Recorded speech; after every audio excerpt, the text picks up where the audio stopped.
खुलुमबाय गोदान भिडिअ नोंथांमोन बयखौबो बरायबाय दिनै जों बे भिडिअनि गेजेरजों मिथिनो मोनगोन जोंनि बर' हारिनि जागायजेननायनिफ्राय लानानै बे हारिनि माखासे मिथिफेरै खोथा आसा खालामो नोंथांमोना भिडिअनि जोबनायसिम आंजों लोगोआव थाफागोन आंखौ हारसिङै गालांनाय नङा अके थ' दे बिदिब्ला भिडिअखौ जों स्टार्ट खालामनोसै लेट्स बिगिन अके जोंनि टपिकखौ स्टार्ट खालामनायनि सिगां आं नोंथांमोननो मोनसे आपडेट होनि आं मोनसे सेकेन्ड चेनेल खुलिदों बे चेनेलाव आं ब्लगजों लोगोसे नोंथांमोननि चेनेल प्रमोशन होगोन लोगोसे इउटिउब चेनेलखौ माबोरै ग्र' खालामनो बेनिबो माखासे टिप्स एन्ड ट्रिक्सफोरखौ होनो नाजागोन जुदि नोंथाङा नोंथांनि चेनेलखौ प्रमोशन होजानो लुगैदोंब्ला डिस्क्रिप्शनाव लिंक होना दोनदों थांनानै सापर्ट देखायहै फैदो दानिया जों जोंनि टपिकखौ सावरायदोनि बर' हारिया सा सानजा भारत हादरनि आसाम रायजोआव गोसारना दं बे हारियानो सा सानजा रायजोनि बयनिख्रुइबो देरसिन हान्जा आरो सिनायजासिनाय हारि बर'फोरखौ अफिसियेलि बर' कसारि मुङाव बांसिनै मोनथिनाय जायो बर'फोरा भारत संबिधाननि 6थि फारिलाइयाव सोजानाय हारि बे हारिनि रावा भारत संबिधाननि 22थि फारिलाइयाव गोग्लैयो गिबियै बर' एबा बड' सोदोबखौ 1847 मायथाइयाव हक्सन बिथाङा गावनि सुजुनाय जारिमिन बिजाबाव बाहायग्रोदोंमोन होनना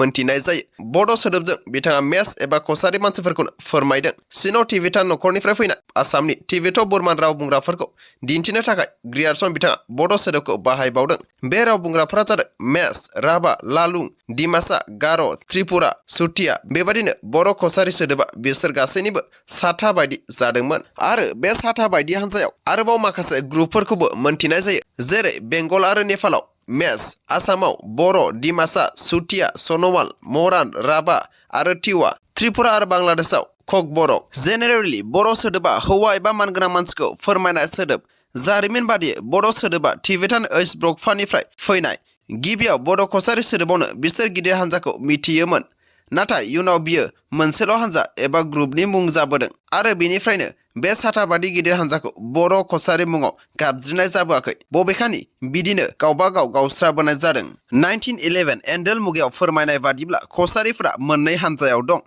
मोनसेया जादों प्लेन्स कसारि एबा समान ओनसोलाव थाग्राफोर आरो गुबुन मोनसेया जादों हिल्स कसारि एबा हाजो ओनसोलाव थाग्राफोर कामरुपा रायजो जोबनायनि उनाव 12th सेन्चुरिनिफ्राय 19th सेन्चुरि समहालागै बर'फोरा गोबां गुबुन गुबुन जायगायाव थानानै रायजो जाबोदों मानसिफोरनि जावले जावले खामानिया साबसिनै बुजिहोनो आरो जौगाहोनो हाबोदों बर'फोरा बै समाव हाजो ओनसोलाव दावखो दावखो रायजो जानायनि माखासे गुबै जाहोनफोर दं जानो हागौ आसामाव मुगल्स आहम्स आरो ब्रिटिश साम्रायजोआ हाबफैनायावनो बिसोरनिफ्राय एबा बिसोरनि सासननिफ्राय बारग'नो थाखाय हाग्रा सेर सेर एबा हाजो सेर सेर दावखोना बर'फोरा रायजो जाबोनो हमदोंमोन हेबिटेडलि बर'फोरा गोदोनिफ्रायनो आबाद मावना जाग्रा हारि बिसोर गोदान गोदान हादान सिफायना आबाद मावबोदों हाया हासार जोबोब्ला गुबुन जायगायाव बारस्लायबोदों बिदिनो बिसोरनि बारस्लायना आबाद मावनाया जोबोर गोब्राब जाबोदों इभेन जों दिनैबो नुयो बर'फ्रा दिनैसिमबो हादान हा नागिरबायो बर'फोरा गोदो समाव सिखार खालामनानैबो जिउ खुंबोदोंमोन बर'फोरा 18th सेन्चुरि सिमहालागै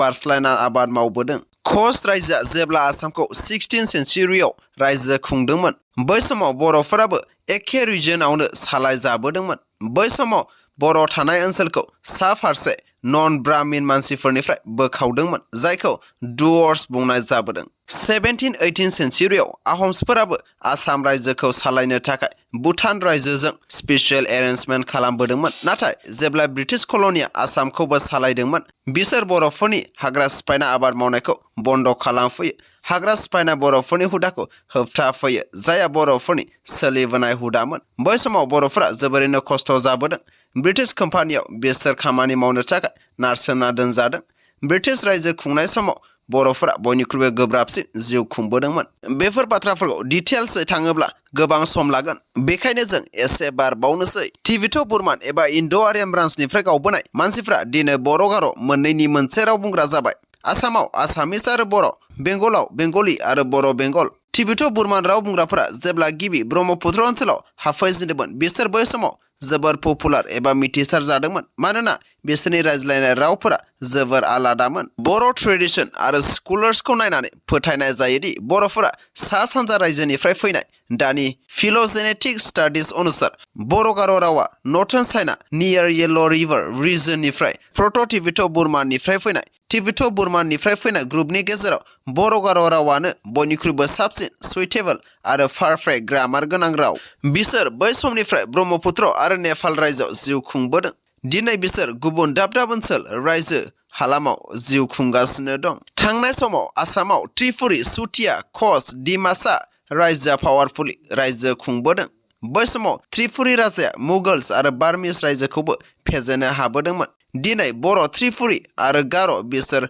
गावसोरनि स्ट्रं आइडेन्टिटि आरो स्ट्रं पलिटिकेल लैंग्वेज लिटरेचर गायसननो हाबाय। सन'वाल कछारीफोराबो बर' कछारीनिनो मोनसे गेदेर ब्रान्च एबा हान्जामोन। बिसोर हान्जाया दिनै डिब्रुगड़, तिनसुकिया, धेमाजि, शिबसागर, लखिमपुर, गलाघाट आरो जरहाट डिस्ट्रिक्टफोराव गोसारना दं। दिनै बर'फोरा आसाम रायजोनि बिटिआरआव बांसिनै गोसारना दं। बेनि अनगायैबो गोबां रायजो जायगायाव बर'फोरा रायजो जागासिनो दं। गुरुदेव कालिचरण ब्रह्मनि समाव बर'फोरनि थासारिया जोबोर गाज्रिथारमोन। बै समनि बर'नि थासारिफोरखौ मोनथिनोब्ला गोजौआव आइ बाथोन फैदों थुनानै नायहैनो हागोन। नङाब्ला डिसक्रिप्शनाव लिंक होना दोनबाय, नोंथाङा नायहैनो दाबाव। बर'फोरनि सोदोमस्रिखौ कालिचरण ब्रह्म बिथाङासो गायसननो हादों। बिथांनि दैदेननायावसो बर'फ्रा दिनैनि सोदोमस्रिखौ मोननो हादों। 18-19 सेन्चुरिनिफ्रायसो बर'फोरनि सोदोमस्रिखौ जाखांबोदों। दिनै बर'फोरा जोबोर साबसिनै दावगाबोनो हादों आरो आसा खालामो बांसिनै दावगालांबावगोन। अके लोगोफोर, बे गुसुं भिडिअ'आव बर'फोरनि जागायजेननायनिफ्राय